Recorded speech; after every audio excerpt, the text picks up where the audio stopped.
कृपाचार्य द्रोण और अश्वत्थामा की उत्पत्ति तथा द्रोण को परशुराम जी से अस्त्र शस्त्र की प्राप्ति की कथा। जन्मेजय ने पूछा, ब्राह्मण कृपाचार्य का जन्म किस प्रकार हुआ, यह मुझे बताने की कृपा करें। वे सरकंडे के समूह से किस तरह उत्पन्न हुए एवं उन्होंने किस प्रकार अस्त्र शस्त्रों की शिक्षा प्राप्त की। वैशंपायन जी ने कहा, महाराज, महर्षि गौतम के शरद्वान गौतम नाम से प्रसिद्ध एक पुत्र थे। प्रभो, कहते हैं वे सरकंडों के साथ उत्पन्न हुए थे। परम तप उनकी बुद्धि धनुर्वेद में जितनी लगती थी उतनी वेदों के अध्ययन में नहीं। जैसे अन्य ब्रह्मचारी तपस्या पूर्वक वेदों का ज्ञान प्राप्त करते हैं, उसी प्रकार उन्होंने तपस्या युक्त होकर संपूर्ण अस्त्र शस्त्र प्राप्त किए। वे धनुर्वेद में पारंगत तो थे ही, उनकी तपस्या भी बड़ी भारी थी। इससे गौतम ने देवराज इंद्र को अत्यंत चिंता में डाल दिया था। कौरव तब देवराज ने जानपदी नाम की एक देवकन्या को उनके पास भेजा और यह आदेश दिया कि तुम शरद्वान की तपस्या में विघ्न डालो। वह जानपदी शरद्वान के रमणीय आश्रम पर जाकर धनुष बाण धारण करने वाले गौतम को लुभाने लगी। गौतम ने एक वस्त्र धारण करने वाली उस अप्सरा को वन में देखा। संसार में उसके सुंदर शरीर की कहीं तुलना नहीं थी। उसे देखकर शरद्वान के नेत्र प्रसन्नता से खिल उठे। उनके हाथों से धनुष और बाण छूटकर पृथ्वी पर गिर पड़े तथा उसकी ओर देखने से उनके शरीर में कंप हो गया। शरद्वान ज्ञान में बहुत बढ़े चढ़े थे और उनमें तपस्या की भी प्रबल शक्ति थी। अतः वे महाप्राज्ञ मुनि अत्यंत धीरता पूर्वक अपनी मर्यादा में स्थित रहे। राजन, किंतु उनके मन में सहसा जो विकार देखा गया उससे उनका वीर्य स्खलित हो गया, परंतु इस बात का उन्हें भान नहीं हुआ। वे मुनि बाण सहित धनुष, काला मृगचर्म, वह आश्रम और वह अप्सरा सबको वहीं छोड़कर वहां से चल दिए। उनका वह वीर्य सरकंडे के समुदाय पर गिर पड़ा। राजन, वहां गिरने पर उनका वीर 2 भागों में बट गया। तदनंतर गौतम नंदन शरद्वान के उसी वीर से एक पुत्र और एक कन्या की उत्पत्ति हुई। उस दिन दैव इच्छा से राजा शांतनु वन में शिकार खेलने आए थे।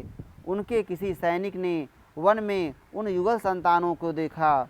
वहां बाण सहित धनुष और काला मृगचर्म देखकर उसने यह जान लिया कि ये दोनों किसी धनुर्वेद के पारंगत विद्वान ब्राह्मण की संतानें हैं। ऐसा निश्चय होने पर उसने राजा को वे दोनों बालक और बाण सहित धनुष दिखाया। राजा उन्हें देखते ही कृपा के वशीभूत हो गए और उन दोनों को साथ ले अपने घर आ गए। वे किसी के पूछने पर यही परिचय देते थे कि ये दोनों मेरी ही संतानें हैं। तदनंतर नरश्रेष्ठ प्रतीप नंदन शांतनु ने शरद्वान के उन दोनों बालकों का पालन पोषण किया और यथा समय उन्हें सब संस्कारों से संपन्न किया। गौतम शरद्वान भी उस आश्रम से अन्यत्र जाकर धनुर्वेद के अभ्यास में तत्पर रहने लगे। राजा शांतनु ने यह सोचकर कि मैंने इन बालकों को कृपापूर्वक पाला पोसा है, उन दोनों के वे ही नाम रख दिए, कृप और कृपी। राजा के द्वारा पालित हुई अपनी दोनों संतानों का हाल गौतम ने तपोबल से जान लिया और वहां गुप्त रूप से आकर अपने पुत्र को गोत्र आदि सब बातों का पूरा परिचय दे दिया। 4 प्रकार के धनुर्वेद, नाना प्रकार के शास्त्र तथा उन सबके गूढ़ रहस्य का भी पूर्ण रूप से उसको उपदेश दिया। इससे कृप थोड़े ही समय में धनुर्वेद के उत्कृष्ट आचार्य हो गए। धृतराष्ट्र के महारथी पुत्र पांडव तथा यादव सब ने उन्हीं कृपाचार्य से धनुर्वेद का अध्ययन किया। वृषवंशी तथा भिन्न भिन्न देशों से आए हुए अन्य नरेश भी उनसे धनुर्वेद की शिक्षा लेते थे। वैशंपायन जी कहते हैं, राजन, कृपाचार्य के द्वारा पूर्णतः शिक्षा मिल जाने पर पितामह भीष्म ने अपने पौत्रों में विशिष्ट योग्यता लाने के लिए उन्हें और अधिक शिक्षा देने की इच्छा से ऐसे आचार्यों की खोज प्रारंभ की जो बाण संचालन की कला में निपुण और अपने पराक्रम के लिए सम्मानित हों। उन्होंने सोचा, जिसकी बुद्धि थोड़ी है, जो महान भाग्यशाली नहीं हैं, जिसने नाना प्रकार की अस्त्र विद्या में निपुणता नहीं प्राप्त की है तथा जो देवताओं के समान शक्तिशाली नहीं हैं, वह इन महाबली कौरवों को अस्त्र विद्या की शिक्षा नहीं दे सकता। नरश्रेष्ठ, यूँ विचार कर भरतश्रेष्ठ गंगानंदन भीष्म ने भरद्वाज वंशी वेदवेत्ता तथा बुद्धिमान द्रोण को आचार्य के पद पर प्रतिष्ठित करके उनको शिष्य रूप में पांडवों तथा कौरवों को समर्पित कर दिया। अस्त्र विद्या के विद्वानों में श्रेष्ठ महाभाग द्रोण महात्मा भीष्म के द्वारा शास्त्रविद से भली भांति पूजित होने पर बहुत संतुष्ट हुए। फिर उन महायशस्वी आचार्य द्रोण ने उन सबको शिष्य रूप में स्वीकार किया और संपूर्ण धनुर्वेद की शिक्षा दी। राजन, अमित तेजस्वी पांडव तथा कौरव सभी थोड़े ही समय में संपूर्ण शस्त्र और विद्या में परम प्रवीण हो गए। जन्मेजय ने पूछा, ब्राह्मण, द्रोणाचार्य की उत्पत्ति कैसे हुई? उन्होंने किस प्रकार अस्त्र विद्या प्राप्त की? वे कुरु देश में कैसे आए तथा वे महापराक्रमी द्रोण किसके पुत्र थे? साथ ही अस्त्र शस्त्र के विद्वानों में श्रेष्ठ अश्वत्थामा जो द्रोण का पुत्र था कैसे उत्पन्न हुआ? यह सब मैं सुनना चाहता हूँ, आप विस्तार पूर्वक कहिए। वैशंपायन जी ने कहा, जन्मेजय, गंगा द्वार में भगवान भरद्वाज नाम से प्रसिद्ध एक महर्षि रहते थे। वे सदा अत्यंत कठोर व्रतों का पालन करते थे। हाँ, एक दिन उन्हें एक विशेष प्रकार के यज्ञ का अनुष्ठान करना था, इसलिए वे भरद्वाज मुनि महर्षियों को साथ लेकर गंगा जी में स्नान करने के लिए गए। वहां पहुंचकर महर्षि ने प्रत्यक्ष देखा, घृताची अप्सरा पहले से ही स्नान करके नदी के तट पर खड़ी हो वस्त्र बदल रही है। वह रूप और यौवन से संपन्न थी, जवानी के नशे में मत से उन्मत्त हुई जान पड़ती थी। उसका वस्त्र खिसक गया और उसे उस अवस्था में देखकर ऋषि के मन में काम वासना जाग उठी। परम बुद्धिमान भरद्वाज जी का मन उस अप्सरा में आसक्त हुआ, इससे उनका वीर स्खलित हो गया। ऋषि ने उस वीर को द्रोण यज्ञ कलश में रख दिया। तब उन बुद्धिमान महर्षियों को उस कलश से जो पुत्र उत्पन्न हुआ वह द्रोण से जन्म लेने के कारण द्रोण नाम से ही विख्यात हुआ। उसने संपूर्ण वेदों और वेदांगों का अध्ययन किया। प्रतापी महर्षि भरद्वाज अस्त्रवेत्ताओं में श्रेष्ठ थे। उन्होंने महाभाग अग्निवेश को आग्नेय अस्त्र की शिक्षा दी थी।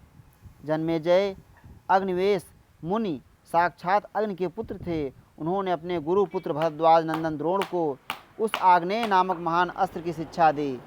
उन दिनों पृषत नाम से प्रसिद्ध एक भूपाल महर्षि भरद्वाज के मित्र थे। उन्हें भी उसी समय एक पुत्र हुआ जिसका नाम द्रुपद। वह राजकुमार क्षत्रियों में श्रेष्ठ था। वह प्रतिदिन भरद्वाज मुनि के आश्रम में जाकर द्रोण के साथ खेलता और अध्ययन करता था।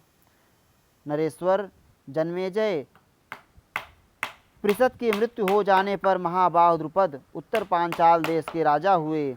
कुछ दिनों बाद भगवान भरद्वाज भी स्वर्गवासी हो गए और महातपस्वी द्रोण उसी आश्रम में रहकर तपस्या करने लगे। वे वेदों और वेदांगों के विद्वान तो थे ही, तपस्या द्वारा अपने संपूर्ण पाप राशि को दग्ध कर चुके थे। उनका महान यश सब ओर फैल चुका था। एक समय पितरों ने उनके मन में पुत्र उत्पन्न करने की प्रेरणा दी। अतः द्रोणाचार्य ने पुत्र के लोभ से शरद्वान की पुत्री कृपि को धर्मपत्नी के रूप में ग्रहण किया। कृपि सदा अग्निहोत्र, धर्म अनुष्ठान तथा इंद्रिय संयम में उनका साथ देती थी। गौतमी कृपि ने द्रोण से अश्वत्थामा नामक पुत्र प्राप्त किया। उस बालक ने जन्म लेते ही उच्चैश्रवा घोड़े के समान शब्द किया। उसे सुनकर अंतरिक्ष में स्थित किसी अदृश्य चेतन ने कहा, इस बालक के चिल्लाते समय अश्व के समान शब्द संपूर्ण दिशाओं में गूंज उठा है, अतः यह अश्वत्थामा नाम से ही प्रसिद्ध होगा। उस पुत्र से भरद्वाज नंदन द्रोण को बड़ी प्रसन्नता हुई। बुद्धिमान द्रोण उसी आश्रम में रहकर धनुर्वेद का अभ्यास करने लगे।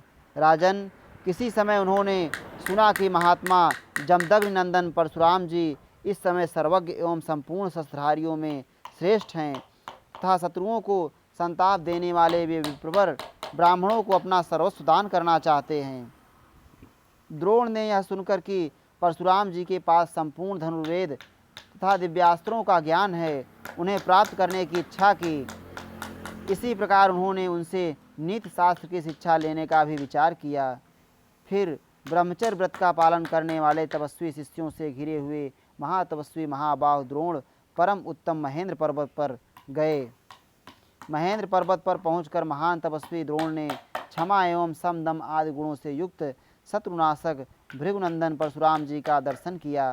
तत्पश्चात शिष्यों सहित द्रोण ने भृगुश्रेष्ठ परशुराम जी के समीप जाकर अपना नाम बताया और यह भी कहा कि मेरा जन्म आंगिरस कुल में हुआ है। इस प्रकार नाम और गोत्र बताकर उन्होंने पृथ्वी पर मस्तक टेक दिया और परशुराम जी के चरणों में प्रणाम किया।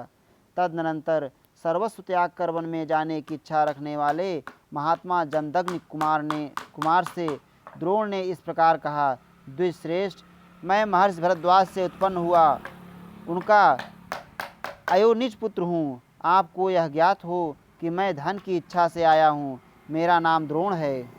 यह सुनकर समस्त क्षत्रियों का संहार करने वाले महात्मा परशुराम उनसे यूँ बोले, द्विजश्रेष्ठ, तुम्हारा स्वागत है। तुम जो कुछ भी चाहते हो मुझसे कहो।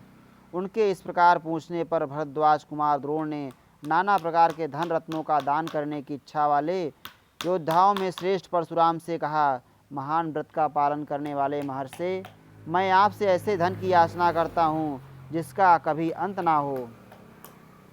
परशुराम जी बोले, तपोधन, मेरे पास यहाँ जो कुछ सुवर्ण तथा अन्य प्रकार का धन था वह सब मैंने ब्राह्मणों को दे दिया। इसी प्रकार ग्राम और नगरों की पंक्तियों से शोभित होने वाली समुद्र पर्यंत यह सारी पृथ्वी महर्षि कश्यप को दे दी है। अब मेरा यह शरीर मात्र बचा है, साथ ही नाना प्रकार के बहुमूल्य अस्त्र शस्त्रों का ज्ञान अवशिष्ट है। अतः तुम अस्त्र शस्त्रों का ज्ञान अथवा यह शरीर मांग लो, इसे देने के लिए मैं सदा प्रस्तुत हूँ। द्रोण बोलो, मैं तुम्हें क्या दूँ? शीघ्र उसे बताओ, उसे कहो। द्रोण ने कहा, भृगुनंदन, आप मुझे प्रयोग, रहस्य तथा संहार विधि सहित संपूर्ण अस्त्र शस्त्रों का ज्ञान प्रदान करें। तब तथास्तु कहकर भृगुवंशी परशुराम जी ने द्रोण को संपूर्ण अस्त्र प्रदान किए तथा रहस्य और व्रत सहित संपूर्ण धनुर्वेद का भी उपदेश किया। वह सब ग्रहण करके द्विजश्रेष्ठ द्रोण अस्त्र विद्या के पूरे पंडित हो गए और अत्यंत प्रसन्न हो अपने प्रिय सखा द्रुपद के पास गए। इत श्री महाभारते आदि पर्वणि संभव पर्वणि द्रोणस्य भार्गवादस्त्र प्राप्तो 39 अधिक शततमो अध्याय। इस प्रकार श्री महाभारत आदि पर्व के अंतर्गत संभव पर्व में द्रोण को परशुराम जी से अस्त्र विद्या की प्राप्ति विषयक 129वां अध्याय पूरा हुआ। श्री राधा वल्लभ लाल की जय।